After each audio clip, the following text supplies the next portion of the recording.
संविधान की इस श्रृंखला में आप सभी का स्वागत है। आज का हमारा विषय है माउंटबेटन योजना।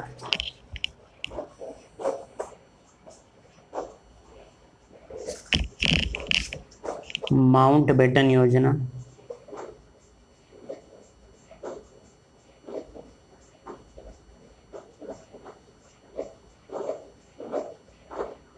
देखिए, कैबिनेट मिशन योजना के तहत पंडित जवाहरलाल नेहरू को अंतरिम सरकार बनाने के लिए आमंत्रित किया गया था और पंडित जवाहरलाल नेहरू ने अंतरिम सरकार बनाई और अंतरिम सरकार में पंडित जवाहरलाल नेहरू को उपाध्यक्ष पद दिया गया, यानी कि ये कार्यकारी परिषद में उपाध्यक्ष बने। विदेश मामले और राष्ट्रमंडल इनको दिए गए।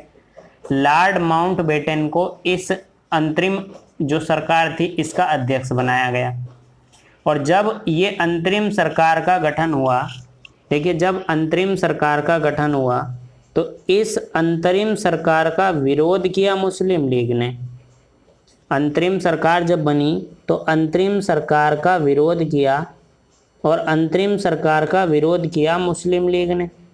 देखिए, मुस्लिम लीग अंतरिम सरकार का विरोध कर रही थी, लेकिन बाद में मुस्लिम लीग ने अपने 5 प्रतिनिधियों को जो अंतरिम सरकार थी अंतरिम सरकार में शामिल किया और इसके 5 सदस्यों को मंत्रिमंडल यहाँ दिया गया, जिनमें से लियाकत अली खां को मुख्य वित्त मंत्रालय उनको दिया गया था। तो प्रारंभिक तौर पर जो अंतरिम सरकार का विरोध कर रही थी मुस्लिम लीग, और इसी के संबंध में 16 अगस्त 1946 को प्रत्यक्ष कार्यवाही दिवस मनाया गया था। प्रत्यक्ष कार्यवाही दिवस। और प्रत्यक्ष कार्यवाही दिवस जब मनाया गया तो प्रत्यक्ष कार्यवाही दिवस को मनाया था मुस्लिम लीग ने।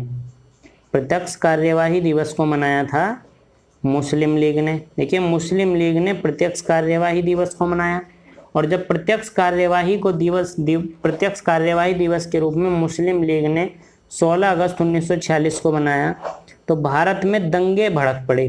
भारत में सांप्रदायिकता भड़क पड़ी और भारत में दंगे हुए। भारत में दंगे भड़के और जब भारत में दंगे भड़के तो अब ये स्पष्ट हो गया कि अब भारत को या भारत की एकता को बनाए रखना असंभव नहीं, यानी कि भारत की एकता को बनाए रखना संभव बात नहीं है। देखिए, जब संविधान सभा की पहली बैठक 9 दिसंबर 1946 को हुई तो 9 दिसंबर 1946 को मुस्लिम लीग ने इस संविधान सभा की बैठक में भाग भी नहीं लिया। संविधान सभा की पहली बैठक में भाग नहीं लिया। प्रत्यक्ष कार्यवाही दिवस के रूप में 16 अगस्त 1946 को अंतरिम सरकार के विरोध में इन्होंने मना दिया। तो कुल मिलाकर अब ये बात तो स्पष्ट हो गई कि अब भारत की जो एकता है उस भारत की एकता को बनाए रखना अब अपने आप में बहुत कठिन मुद्दा है, यानी कि भारत की एकता को बनाए रखना अब वाकई एक विशिष्ट कार्य है और भारत की एकता बनाए रखना बहुत कठिन कार्य है। तो इसी के संदर्भ में जो ब्रिटिश प्रधानमंत्री एटली ने 20 फरवरी 1947 को एक घोषणा की। देखिए, एटली प्रधानमंत्री थे ब्रिटेन के और एटली ने घोषणा की 20 फरवरी 1947 को। 20 फरवरी 1947 को एक घोषणा की और इस घोषणा में ब्रिटिश सरकार 30 जून 1948, देखिए 30 जून, इसमें एक निश्चितता दी गई और ये कहा गया कि जो ब्रिटिश सरकार है, ब्रिटिश सरकार 30 जून 1948 से पहले से पूर्व भारतीयों को सत्ता सौंप देगी। भारतीयों को सत्ता हस्तांतरित कर देगी, यानी कि सत्ता छोड़ देंगे या सत्ता सौंप देंगे 30 जून 1948 को। ये क्लीमेंट एटली ने 20 फरवरी 1947 को घोषणा की। सत्ता के हस्तांतरण के लिए, यानी कि सत्ता को सौंपने के लिए या सत्ता के हस्तांतरण के लिए जो क्लीमेंट एटली ने माउंटबेटन की अध्यक्षता, यानी कि माउंटबेटन को वायसराय के रूप में भारत भेजा। इससे पहले जो लॉर्ड बेबल थे, बेबल के स्थान पर माउंटबेटन को वायसराय के रूप में भारत भेजा और माउंटबेटन की अध्यक्षता में एक विभाजन परिषद बनाई गई। देखिए माउंटबेटन की अध्यक्षता में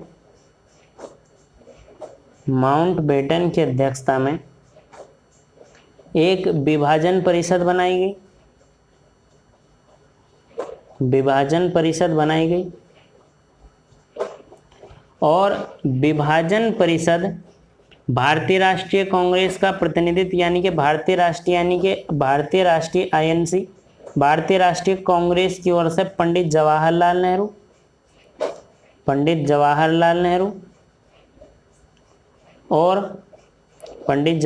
नेहरू और सरदार वल्लभ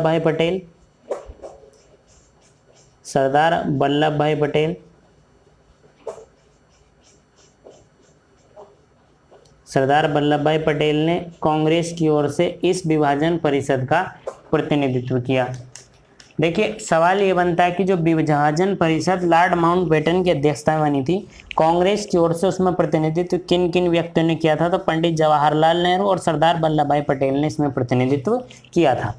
देखिए 3 जून 1947 की बात है, 3 जून 1947 और 3 जून 1947 को माउंटबेटन ने अपनी नीति के विषय में एक बयान जारी किया और उस बयान को माउंटबेटन योजना कहा जाता है। यानी कि 3 जून 1947 को माउंटबेटन योजना लाई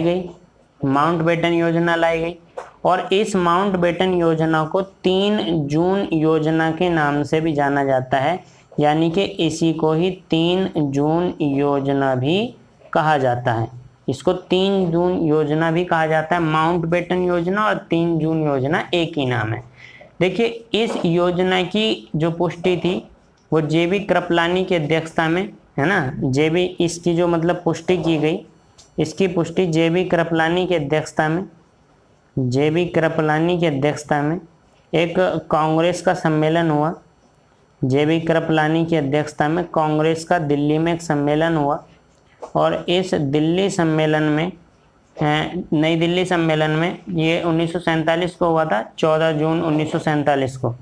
ये 14 जून 1947 को जेबी कृपलानी की अध्यक्षता में कांग्रेस का जो अखिल भारतीय कांग्रेस समिति बुलाई गई और अखिल भारतीय कांग्रेस समिति की जो नई दिल्ली की बैठक हुई, इसमें गोविंद बल्लभ पंत, देखिए गोविंद बल्लभ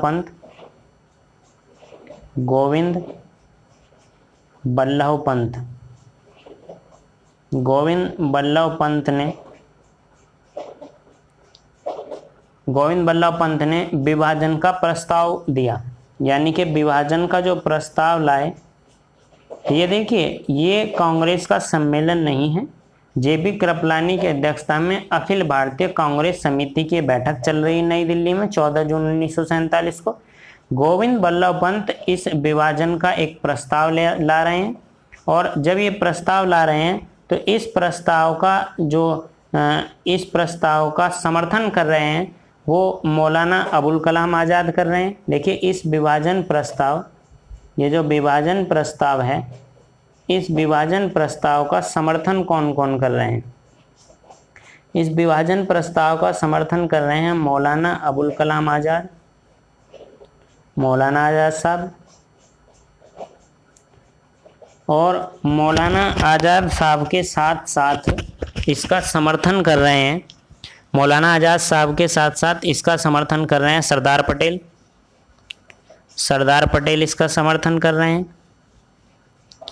और इसका समर्थन विभाजन प्रस्ताव का कर रहे हैं पंडित जवाहरलाल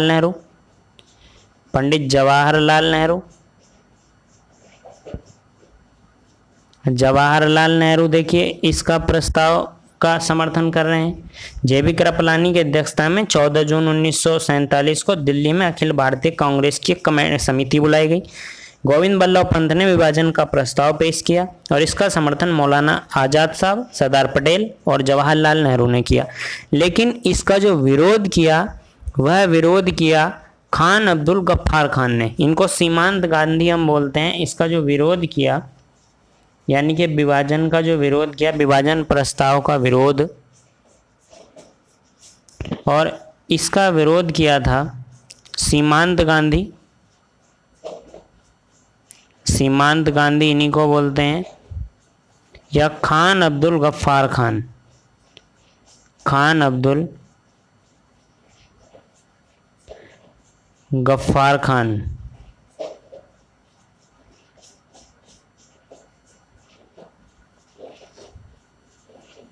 खान अब्दुल गफ्फार खान। देखिए, खान अब्दुल गफ्फार खान ने इस प्रस्ताव का विपक्ष में मतदान किया। और देखिए, कांग्रेस ने इस विभाजन प्रस्ताव का अनुमोदन किया, यानी कि मौलाना आज़ाद साहब, सरदार पटेल साहब, पंडित जवाहरलाल नेहरू ने इसका समर्थन किया। और इस योजना के तहत ये था, इस योजना में ये प्रावधान था कि ब्रिटिश भारत को 2 जगह पर बांट दिया जाएगा। और अब ब्रिटिश भारत को, देखिए, इस जो ये विभाजन प्रस्ताव था, इसमें ये था कि अब ब्रिटिश भारत को 2 संप्रभु राष्ट्रों में, 2 संप्रभु राष्ट्र, 2 संप्रभु राष्ट्र बना दिए जाएंगे, एक भारत और एक बना दिया जाएगा पाकिस्तान। एक भारत और एक पाकिस्तान। और विभक्त किया जाएगा। पंजाब तथा बंगाल के विभाजन को लेकर जनमत संग्रह कराया जाएगा। देखिए, यहाँ ये भी कहा गया कि पंजाब और बंगाल का विभाजन जो होगा वो जनमत संग्रह के आधार पर किया जाएगा। यानी कि पंजाब और बंगाल के लिए जनमत संग्रह किया जाएगा और जनमत संग्रह के आधार पर ही निर्णय लिया जाएगा कि ये भारत के साथ जाएंगे या स्वतंत्र रहना चाहेंगे। और जनमत संग्रह यहाँ कराया जाएगा। देशी रियासतों को छूट दी गई कि देशी रियासतें अपनी इच्छा के अनुसार भारत अथवा पाकिस्तान में शामिल हो सकेंगी। और भारत और पाकिस्तान को, देखिए, इन दोनों सदस्यों को ये अधिकार भी दिया गया कि राष्ट्रमंडल की अपनी सदस्यता को त्याग सकते हैं। राष्ट्रमंडल की सदस्यता को त्याग सकते हैं। ये लोग राष्ट्रमंडल की अपनी सदस्यता को त्याग सकते हैं, यह भी इसी के अंतर्गत ही कहा गया था। और अब यहाँ कांग्रेस और मुस्लिम लीग जो सभी दल थे, सभी दलों ने इस योजना को मंजूर कर लिया। सभी दलों ने माउंटबेटन योजना को मंजूर किया। सभी दलों ने योजना मंजूर की। और जब सभी दलों ने योजना को मंजूर की तो ब्रिटिश संसद ने इस योजना को एक मूर्त रूप दिया। और मूर्त रूप देने के बाद भारतीय स्वतंत्रता अधिनियम 1947 आया। भारतीय स्वतंत्रता अधिनियम